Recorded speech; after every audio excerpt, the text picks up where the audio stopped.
SSN accelerates time to market by simplifying the top-level DFT architecture. It decouples core-level DFT requirements from chip top-level resources. We also use a parallel bus that allows to distribute data along the chip without having a complicated TAM for multiple different retargeting and A2BG sessions. So the advantages with time enclosure with SSN are the scan signals are generated local by the scan host.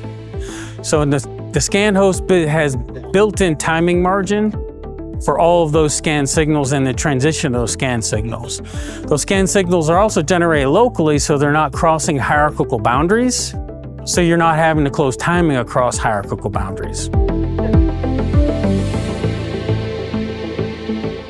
SSN can test multiple identical cores by reusing the same scan data, mask and expect, and sharing it across all those identical cores.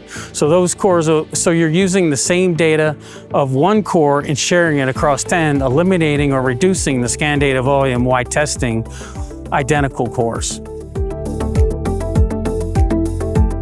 So one of the advantages of on-chip compare is that you can use input-only streaming mode, where you're using a go, no-go status on the TDO of the JTAG TDO for a pass-fail status, and you're not measuring anything on the output bus.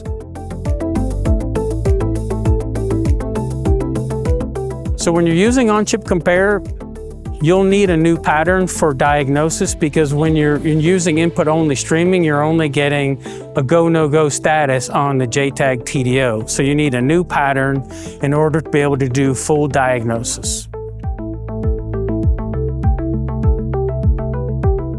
So you can use high-speed I/O with SSN by using DDR clocking.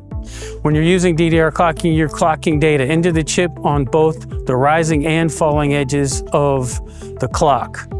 And inside of the chip, the data will run at a slower rate, so that it's a little bit easier to close timing. And on the output side, we'll send data out, again, using both edges of the clock. So you have symmetry on the input and on the output of the bus. So with the in-system test controller with SSN, you can retarget patterns to the in-system test controller, and that will allow you to retarget those patterns through the in-system test controller, or you can multiplex that path to GPIOs in order to test it on the ATE and also in-system test.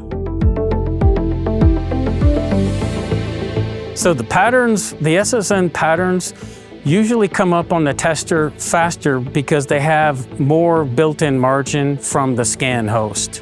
That enables them to have a passing result and a better V-min on the tester. SSN reduces power activity within the chip because we distribute data across all the cores in a packetized form. So cores that have a larger scan data volume will get more bits per packet, and cores that have a smaller data volume will get fewer bits per packet. And when we're delivering data, each one of them will shift at different rates, having a constant draw of power on the tester. So you don't have a big ramp or a droop of power demand on the AT.